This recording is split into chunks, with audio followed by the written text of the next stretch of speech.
Today's cardinal lesson, we're going to talk about a fiduciary and what it means to be a fiduciary. And the reason we're talking about this today is there's a new regulation that went in February 1st of this year, of 2022, that regulates advisors, planners, insurance agents, and the regulation was put forth by the Department of Labor. And the Department of Labor that oversees retirement plans, they don't really have much enforcement action or authority over people like me. They certainly have some, they're within the federal government, but they really need the SEC or the insurance departments to be doing this enforcement. But they can put forth regulations, and what it boils down to is anybody that's a salesperson, an advisor, a front-end person that's paid compensation on the sale of the movement of retirement money that falls under ERISA. So what we're talking about here is 401ks, 403bs, 457 plans, IRAs, and in the process of moving that stuff from where it is into a new account, the person doing that, all persons doing that after February 1st are now fiduciaries. And really, whether they know it or not, they're required to act as fiduciaries. So been a lot of scurrying around this. So what I'm trying to show you is something that I think is important to you if you're looking at retirement planning and you're watching my channel to kind of understand what this is. So a fiduciary is really the same thing as acting in another's best interest. Okay? And you know, I looked it up in the dictionary. A fiduciary is a person who acts on behalf of another in a position of trust, usually involving money or some other valuable goods. The fiduciary needs to put the client's interest ahead of their own interest. So this kind of makes a lot of sense, is that if I'm talking to you about taking your 401k money and rolling it over into an IRA account, separately, there's reasons to do that. But while I'm advising you on this, I need to be more concerned in putting your interests ahead of my interests. Pretty simple. It's the new rule. And so as opposed to what? And what the old rule was is generally suitability. It's the suitability standard. I would just need to be able to prove that whatever I put you in is suitable for you. Okay, now I've got to certainly prove that it's suitable, but I've got to show that this is in your best interest to make this transaction or to make this movement of money. So it has both ethical and legal responsibilities. So the legal thing is, you're going to see that on the back of the board, is how we comply with this, how we work to comply with it. And that's for the legal matters, so that we can get that out. But there's also ethical responsibilities, is your conscience and just doing right by the people. So a fiduciary is going to involve both ethical and legal responsibilities. And I need to have strict care avoiding and disclosing, if they can't be avoided, conflicts of interest. So in matters where I'm paid a commission, or I'm paid by the insurance company, if I were to sell you something, that's a conflict of interest that can't be avoided. If you want to buy this annuity, or you want to make a deposit in this annuity, and I'm recommending it, I'm going to earn a commission in doing that. And that creates a conflict of interest if I'm choosing this or making this recommendation around the commission that I'm going to get. So the way around that to stay within the law is to disclose the fact that I'm making a commission, how much, and then do everything I can to avoid that being the reason for the decision. There's got to be other reasons that you're moving into this.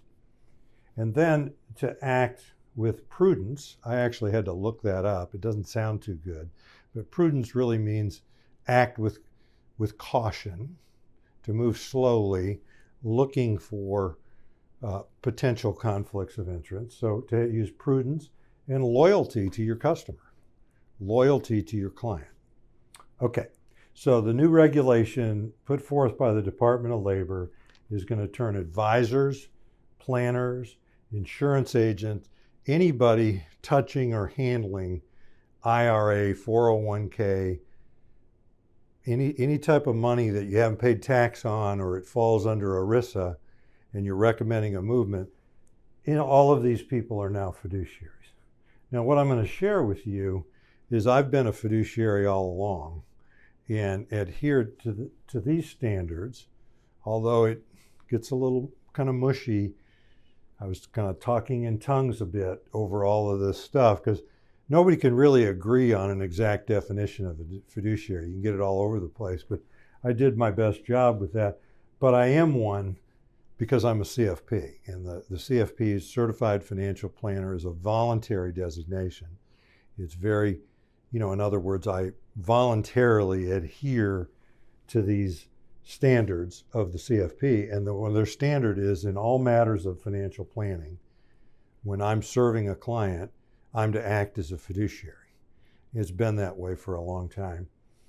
The second area that I have that I'm a fiduciary is investment advisors that charge a fee instead of earning a commission. I mean, that's the simplest way I can create the distinction. And working under the Investment Act of 1940, they've been fiduciaries since 1940. So, and we are fiduciaries, and we adhere to all of this and acting in the best interest of our clients. Now, what I'm going to talk about is how this plays out in my practice. So, over here is we really have two parts to our business where we handle money and we handle qualified or IRA money. And one of those parts is in investment management. So we're able to take money under management. We park it at TD Ameritrade, Charles Schwab, or Fidelity. So they're the gatekeeper, the custodian of the money. And then we charge a fee. And our fees are very competitive. We're in a very fee-sensitive environment now. A lot of people want to do this stuff on their own, which we're fine with doing that. But anytime we're handling their money, we're a fiduciary. And when it comes specifically to this qualified money, we've created this checklist that we go through, and we don't have to check all the boxes, but this is where what we use to make sure that we're putting the client's interests ahead of ours. These are the things that the clients get. Is number one, ongoing investment management and monitoring. A lot of times this is moving a 401k into a self-directed IRA that we're going to manage. And so we're going to be watching this stuff every day, and we're going to be monitoring it, monitoring the market as a whole, and monitoring your objectives and making adjustments as necessary. The ability to act quickly. I mean, this is something that I see as people have been meaning to do something in their IRA or their 401k, and they're just going in. They don't really have anybody to assist them. With us, if they want to make a change, we can get it done pretty quick. So reallocate among securities without a commission.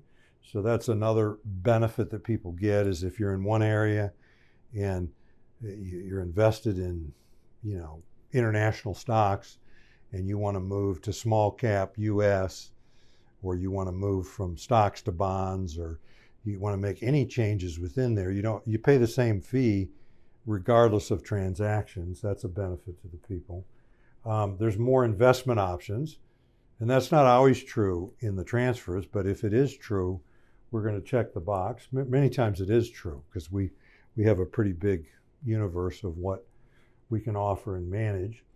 And then the financial planning services now and in the future, and this is the hardest one to quantify, is that a lot of the services that we provide to people as they become elderly and they're older, you don't even know what those are till they happen.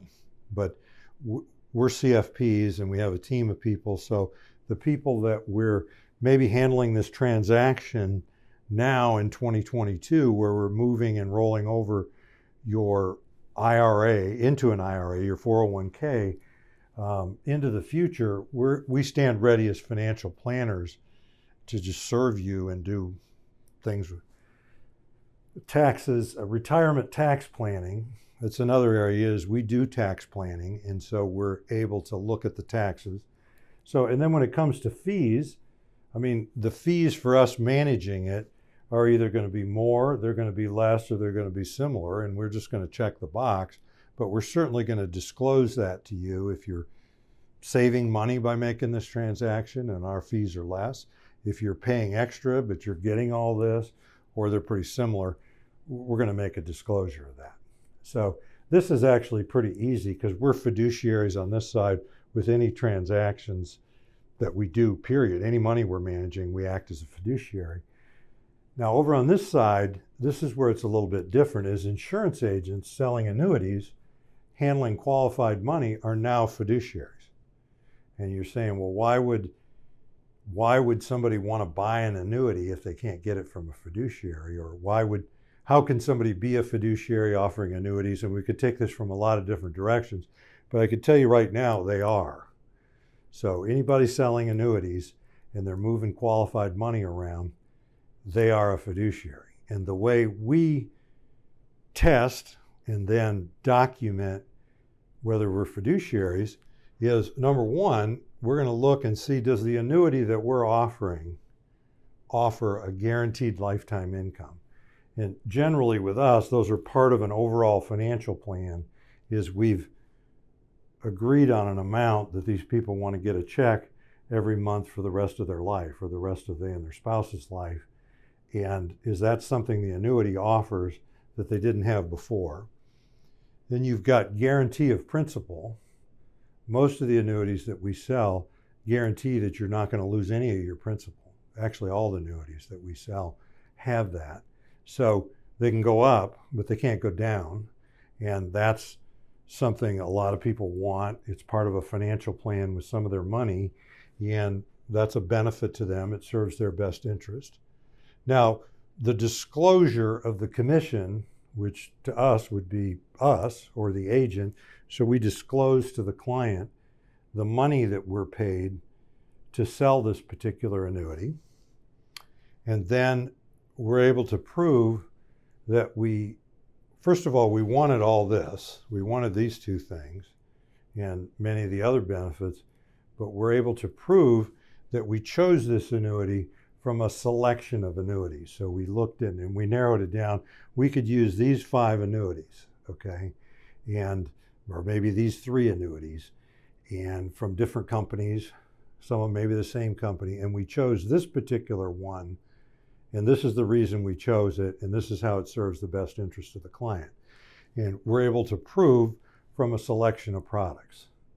So that's what a fiduciary is. And I think it's wonderful that they're passing regulations to make people who sell this stuff.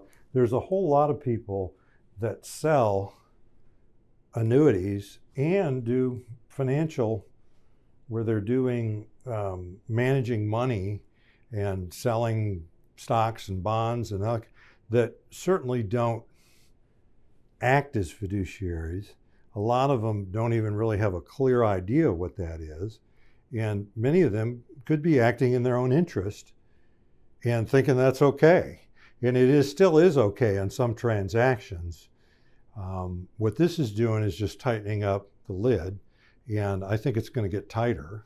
And so I just want you, the consumer, to know what you can expect out of people that you're doing business with. I'm Hans Scheil, and I thank you for listening.